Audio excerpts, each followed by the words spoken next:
Hello नमस्कार। मैं हूं तनसुख पालीवाल और आज लिंकिंग लॉ के इस प्लेटफॉर्म पर आपके बीच में एक सैड न्यूज़ जो है मैं शेयर कर रहा हूं।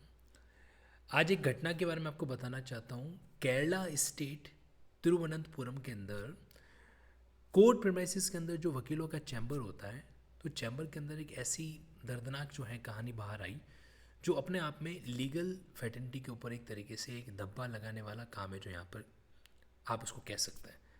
और ऐसे इंसान के साथ क्या होगा क्या नहीं होगा, ये तो अब देखो आने वाले कुछ टाइम बाद आपको पता चल जाएगा।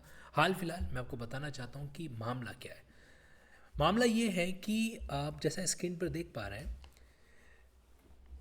केरला के तिरुवनंतपुरम के अंदर एक सीनियर के द्वारा शामिली नाम की उसकी जूनियर थी, उसको बहुत ही बुरे तरीके से पीटा गया, थप्पड़े मारी गई उसको उसको स्टिक के साथ उसके ऊपर हमला किया गया एक तरीके से। और मामला जो अपेरेंटली सामने आ रहा है वो ये है कि वो किसी काम से उनको हटा दिया गया था शामिली को, तो वो इसका एक तरीके से आर्गुमेंट कर रही थी, रीज़न पूछ रही थी। तो सीनियर ने अपना आपा खो दिया और उसने इस तरह से क्या कर दिया, उसके ऊपर ताबड़तोड़ थप्पड़े मारना वगैरह जो है शुरू कर दिया। तो जैसा आप स्क्रीन पे देख पा रही है, पब्लिकली अवेलेबल जो है एक फ़ोटो है जिसमें अपेरेंटली ऐसा दिखाया गया कि एकदम पूरा रेडिश जो है उसका फेस हो चुका, महिला बेहोश जो है वहाँ पे हो गई थी। ये बहुत ही सैड न्यूज़ है अपने आप में। यहाँ पे जो ये एडवोकेट है बैलिन दास, तो इस बैलिन दास के बकायदा इनको क्या कर दिया गया है, जो काउंसिल है, बार काउंसिल ने क्या कर दिया, उसको सस्पेंड है जो कर दिया है।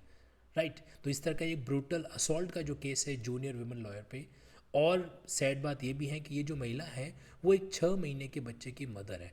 आपको पता है एक मैरिड वुमन, खासकर जो एक मदर का रोल भी प्ले कर रही है, वो अपनी लाइफ एडवोकेसी में सेट करने के लिए किस लेवल का स्ट्रगल करती है, ये तो या तो महिला ही जान सकती है जो इस फेज से गुजर रही है ना।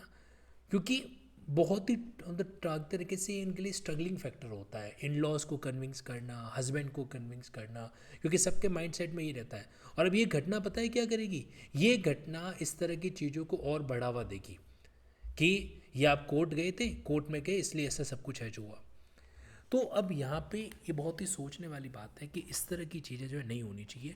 और मैं आप सभी से ये रिक्वेस्ट करता हूँ, ये श्योर करता हूँ कि ऐसी कोई भी मेंटलिटी लीगल फैटिंग के प्रति मत बनाना। ये ऐसे केसेस एक्सेप्शनल होते हैं। सीनियर हाँ मॉनेटरी एक तरीके से उनको क्या कहते हैं पेमेंट नहीं करते जूनियर को, एक बात अलग है। अदरवाइज जो है सीनियर जो है जूनियर के साथ मारपीट करना ऐसा केसेस नहीं होता है। हाँ डांटते ज़रूर है। कई बार ऐसा भी होता है कि जब सी जूनियर ने कोई कोर्ट प्रोसीडिंग के दौरान गलती कर दी है तो उसको क्लाइंट के सामने भी डांट दिया जाता है। लेकिन इसके बियॉन्ड मारपीट करना, देखो ये तो ऐसे बहुत ही एक्सेप्शनल ऐसे मामले बनते हैं जहाँ पे मारपीट हो। So I request every member of legal fraternity कि अपनी ओपिनियन ऐसे बिल्कुल मत फ्रेम करना। और जितने भी फैमिली मेंबर जो यंग एडवोकेट्स के फैमिली मेंबर हैं, आप ऐसा मत सोचना कि कोर्ट प्रीमाइसेस जो है वो आपके बच्चों के लिए प्रैक्टिस करने के पॉइंट ऑफ व्यू से सेफ़ नहीं है।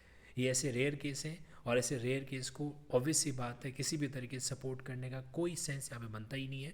गलत चीज़ है और ऐसे व्यक्ति को सज़ा मिलनी ही चाहिए।